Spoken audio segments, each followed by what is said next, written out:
Sir.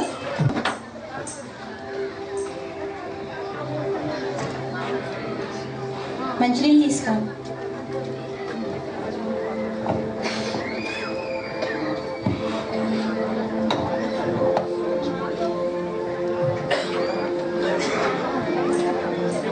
Joseph, ఏంటి ఈరోజు ఏదో ఆలోచిస్తూ పనిచేస్తున్నట్టున్నారు? ఆలోచన? నా ఆలోచన అంతా ఎవరి గురించి ఉంటుంది మరియా? నీ గురించి తప్ప. నా గురించా? ఇప్పుడు నాకేమైందని? నీకేమైందని కాదు, రేపు ఏమైనా జరగరాని జరిగితే నా పరిస్థితి ఏమిటి? జోసెఫ్, ఎందుకలా మాట్లాడుచున్నారు? నా ప్రభువు నాతో ఉండగా నాకేమీ కాదు. ఆ విశ్వాసం నాకుంది జోసెఫ్. మరియా, యేసు మీద నువ్వు ఎంత ప్రేమను పెంచుకున్నావో నాకు తెలుసు. అయితే ఆయన మన నుంచి దూరం అవచ్చు, ఆ దేవుని గురించి అనేక విషయాలు తెలియజేస్తున్నారు. ఇది గమనిస్తున్న కొందరు ఆయన గురించి రకరకాలుగా మాట్లాడుకున్నారు. ఇది వింటుంటే నాకు చాలా బాధగా ఉంటుంది. అందుకే ఆయనకి ఏదైనా జరిగితే? జోసెఫ్, మీరు ఊహించినట్టు అలా ఏమీ జరగదు. నా ప్రభువు నాతోనే ఉంటారు.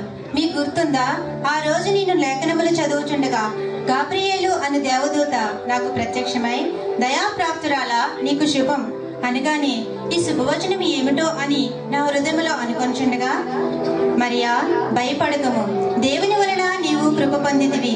ఇదిగో, నీవు గర్భము ధరించి కుమారుని కని ఆయనకు యేసు అని పేరు పెట్టుదువు. పుట్టబోవు శిశువు పరిశుద్ధుడై సర్వోన్నతుడైన దేవుని కుమారుడు అనబడునని ఆ దేవదూత చెప్పిన మాటలు ఇంకా నా హృదయంలో కలవరిస్తూనే ఉన్నవి జోసెఫ్. మరియా, ఆ రోజులు నాకు ఇంకా గుర్తుకొస్తున్నాయి. ఆ రోజు నీవు గర్భం ధరించి ఉన్నవన్న సంగతి తెలియగానే నా కుటుంబంలో గొప్ప కలవరం రేగింది. ఆ విషయం తెలుసుకున్న నేను నిన్ను ఎలా విడనాడాలని ఆలోచిస్తుండగా కలలో దేవదూత చెప్పిన సంఘటన నేను ఎప్పటికీ మర్చిపోలేదు. జోసెఫ్, ఈ కార్య విషయమై మనం ఎంతో ధన్యులం జోసెఫ్. మనమే కాదు మరియా, ఈ లోకంలో జన్మరీత్యా పాపులుగా జన్మించిన వారందరికీ ఈ సువార్త ధన్యఫలమే. ఎందుచేతనంటే ఆదిలో ఆదాము ఆజ్ఞాతిక్రమం చేసిన పాపం వల్ల మనందరం పాపులుగా తీర్చబడి ఉన్నాం.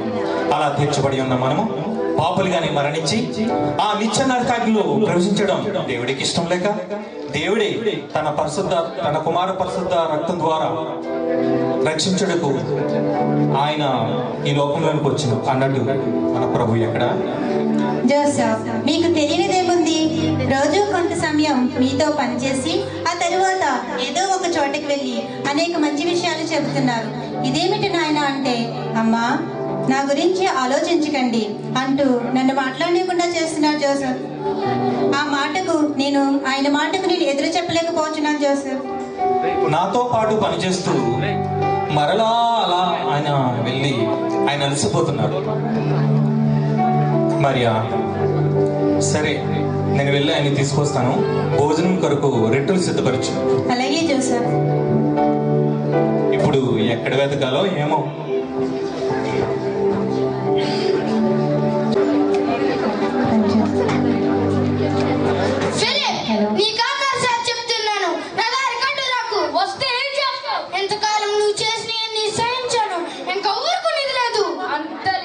అంత లేదు కానీ ఇంకో మాట చెప్పు. నా సహనాన్ని పరీక్షిస్తున్నావు. మనలో మన మాట నన్ను ఏం చేయగలరా? ఏం చేయగలరు?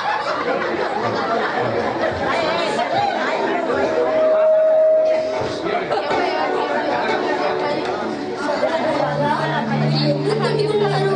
మీరు సహోదరులు తెలీదా? మీరు అబ్బాయి హృదయంలో ఎందుకు చోటిస్తున్నారు? అబ్బాయిని ఎదిరించండి, మీరు హృదయం నుంచి పారిపోతాడు.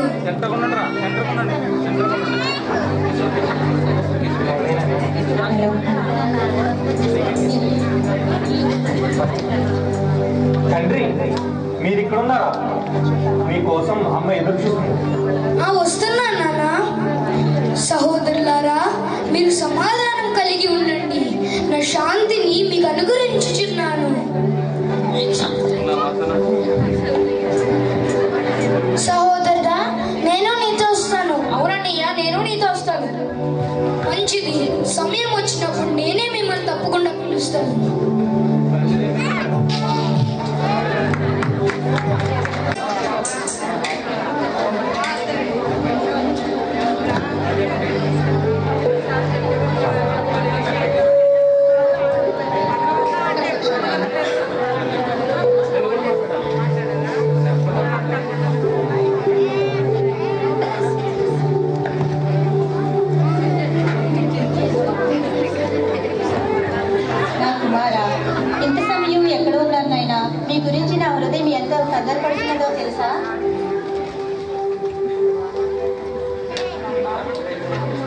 నీకు ఎన్నిసార్లు చెప్పాలమ్మా నా గురించి ఎదురు చూడద్దని. మీరు బాధపడి నన్ను బాధ పెట్టకండి.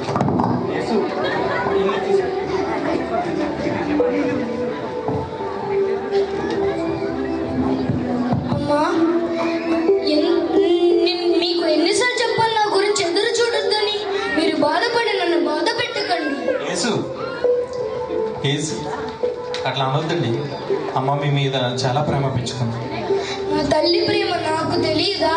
నన్ను ఈ లోకానికి పంపించిన నా తండ్రి చిత్తం నెరవేర్చడమే నా కర్తవ్యం. మీకు తెలియదా నా గురించి అనేక లేఖనములు రాయబడి ఉన్నాయని?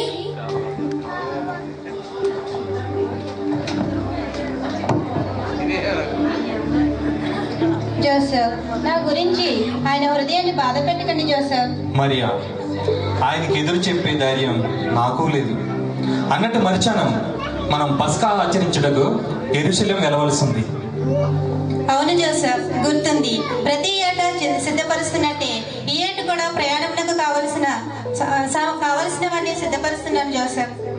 యేసు పెద్దవారు అగుచున్నారు. ఆయనకి ఏమి అవసరమో అడిగి అవన్నీ సిద్ధపరచు. అలాగే జోసెఫ్.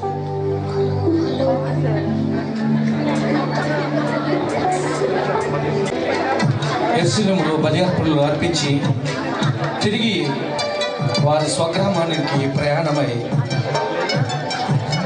వస్తున్న సమయంలో వారి యొక్క సంభాషణ ఈ విధంగా జరిగింది.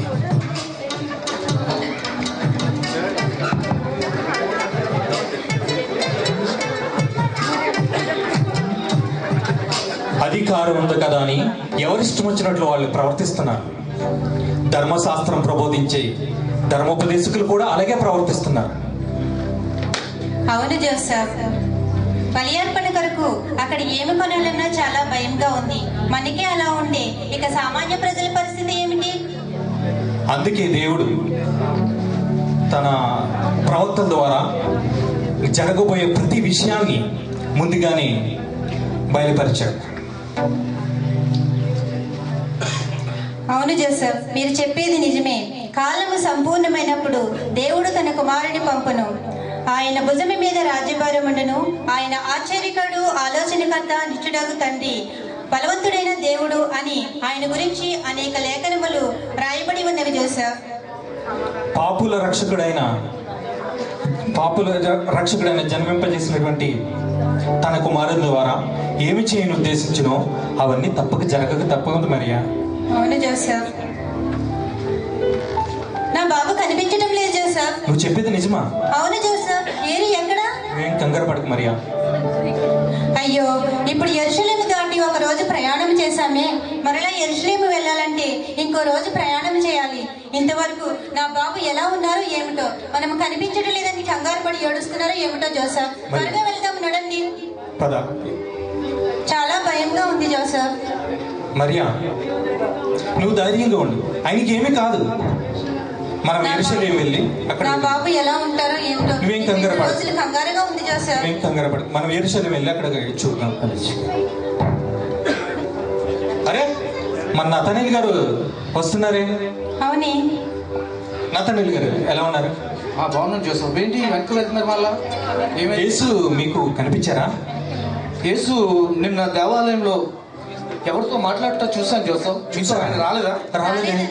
అరే సరే వెళ్ళండి, ఆయన అక్కడే ఉండవచ్చు. సరే, మేము వెళ్తాము. మానవుడైన ప్రతి జన్మకు ఒక కారణం ఉంది అంటుంటారు. ఈ యేసు వారి కుటుంబంలో పుట్టినప్పటి నుంచి కూడా ఈ మేరీ జోసెఫ్లకు మనశ్శాంతి లేదు. ప్రతిరోజు ఏదో ఒక సమస్య ద్వారా వారు ఆయన ఎదుర్కొంటూనే ఉన్నారు.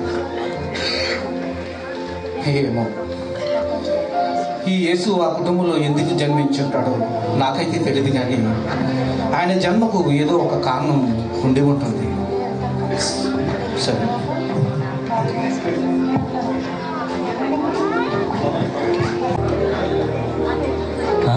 ఇది వరకటి కంటే ఈ సంవత్సరం జనం బాగా వచ్చారు.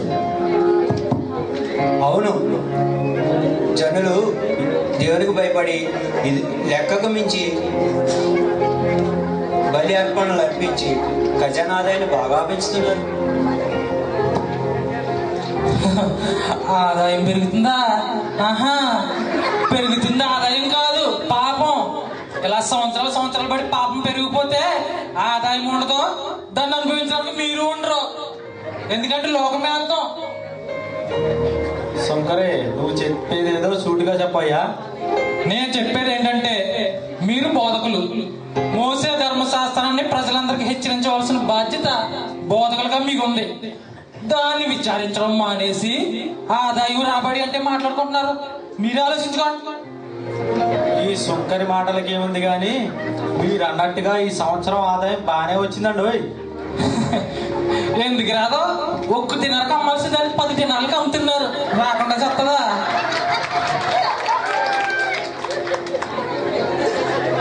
ఆదాయం పెరిగిందని సంబరపడిపోకండి.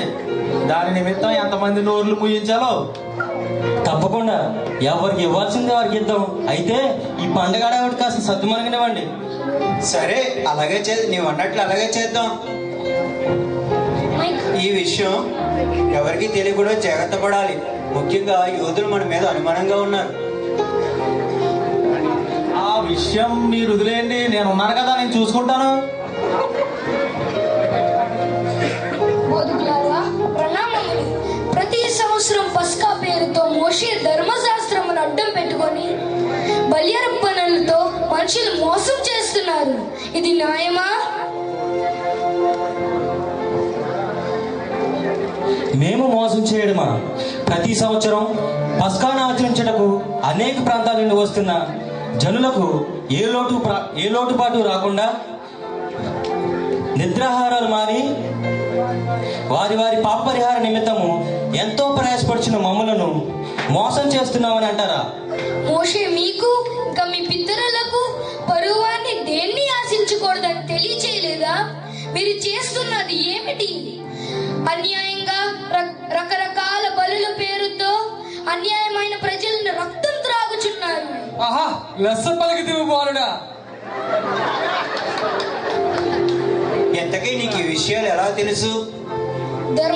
ధర్మశాస్త్రపు లేఖనములు బాగా తెలిసిన మీకు ఈ విషయాలు తెలియదా?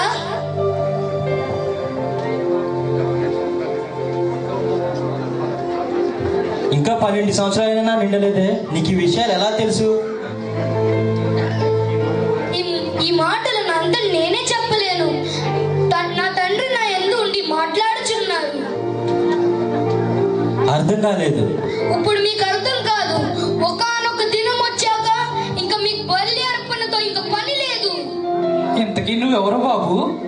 నేనెవరో చెప్పే సమయం ఇంకా రాలేదు. శుంకరి, అంటే నువ్వు ఏ ప్రాంతం వాడు? ఇక్కడ నిన్ను ఎప్పుడు చూడలేదు. నేను మిమ్మల్ని ఒక ప్రశ్న అడగొచ్చా? అడగండి. మీరు ధర్మశాస్త్రోపదేశకులు అనగా ధర్మశాస్త్రములు, లేఖనములు, ప్రవచనములు బాగా తెలిసిన వారు, అవునా? అవును. యెషయా తన గ్రంథములో రక్షకుల గురించి రాయబడి ఉన్నది. అది నెరవేరిందా? నెరవేరవలసిందా? చాలా చిక్కు ప్రశ్న వేశాడు. నెరవేరినది. అయితే ఆయన ఎవరు? ఇప్పుడు ఆయన ఎక్కడున్నారు? లేఖనములో ఆయన గురించి ఏం చెప్పింది? ఆయన గూర్చిన చరిత్ర మా దగ్గర వివరంగా లేదు కానీ రాజైన హేరోదు కాలంలో నెరవేరినట్లు మాకు తెలుసు. రాజైన హేరోదు కాలంలో తూర్పు దిక్కున ఉదయించిన నక్షత్రం బట్టి జ్ఞానుల ద్వారా విషయం తెలుసుకున్న హేరోదు ఆ శిశువును చంపుటకు ప్రయత్నించాడు. అప్పటి కాలమాన ప్రకారము 2 సంవత్సరాల నిండిన ప్రతి మగ శిశువును చంపించాడు. కానీ అసలు విషయం మాకు తెలియదు. మీరు ఊహించినట్టు దేవుని చిత్తం లేనిది ఏమీ జరగదు. లేఖనములు చెప్పినట్టుగా పాప విమోచన క్రయధనముగా పరిశుద్ధాత్మతో జన్మించిన ఆయన కార్యము తప్పకుండా నెరవేర్చి ఆయన ప్రజలను రక్షించుతారు.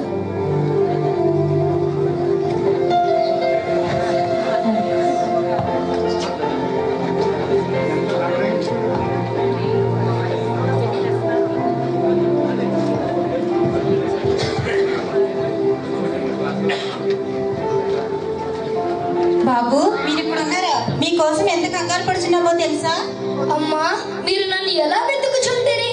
నేను నా తండ్రి పని మీద ఉన్నానని మీరు ఎరగరా? నా తండ్రి నాపై ఉంచిన భారం నశించుచున్న ఆత్మల రక్షణ, అందుకనే నేను జన్మించాను. ఈ లోక పాప విమోచన క్రైతము జరిగే వరకు నన్ను ఎవరు బాధ పెట్టకండి. పదండమ్మా, వెళ్దాం.